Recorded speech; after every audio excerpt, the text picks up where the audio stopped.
Hi all, இன்னைக்கு multigrain banana cake தான் பார்க்க போகிறோம். சூப்பர் ஹெல்த்தியான கேக் எப்படி பண்ணுறதுன்னு பார்க்கலாம். ஒரு கப்பில் மெல்டட் பட்டர் இல்லைனா கீ லைட்டாக சூடு பண்ணி ஆட் பண்ணிக்கோங்க. இதில் 3/4 கப் அளவுக்கு நாட்டு சர்க்கரையும் 1/4 கப் அளவுக்கு ஒயிட் சுகரும் ஆட் பண்ணியிருக்கேன். இது ஆல்ரெடி ஹீட்டாக இருக்கிறதால நல்லா மெல்ட் ஆகிடும். நல்லா மெல்ட் ஆகிற வரைக்கும் கரைச்சி விட்டுக்கோங்க. நல்லா கரைச்சதுக்கு அப்புறமா ஒரு கப் அளவுக்கு பால், எந்த கப்பில் மெஷர் பண்ணுறீங்களோ அந்த கப்பில் தான் எல்லா இன்க்ரீடியன்ஸும் மிக்ஸ் பண்ணணும்.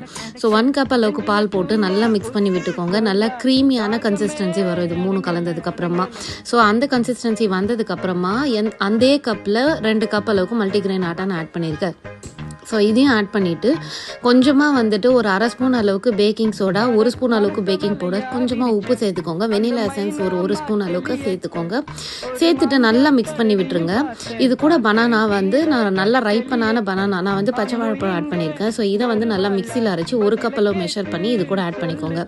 இது எல்லாத்தையும் நல்லா மிக்ஸ் பண்ணி இட்லி மாவு பதத்துக்கு ரொம்ப கட்டியாகவும் இல்லாமல் ரொம்ப தின்னாகவும் தனியாகவும் இல்லாமல் ஒரு கீ தடவன ஒரு கேக் மோல்டில் இதை 3/4% ஊற்றிடுங்க. உங்களுக்கு தேவையான நட்ஸ் எல்லாத்தையும் அதில் ஸ்ப்ரெட் பண்ணி விட்டுக்கோங்க. 180 டிகிரி அளவுக்கு ப்ரீ ஹீட் பண்ண அவனில் ஒரு 45 to 50 மினிட்ஸ் வச்சு எடுத்திங்கன்னா மேலே கிறிஸ்பியான உள்ள சாஃப்டான கேக் ரெடி.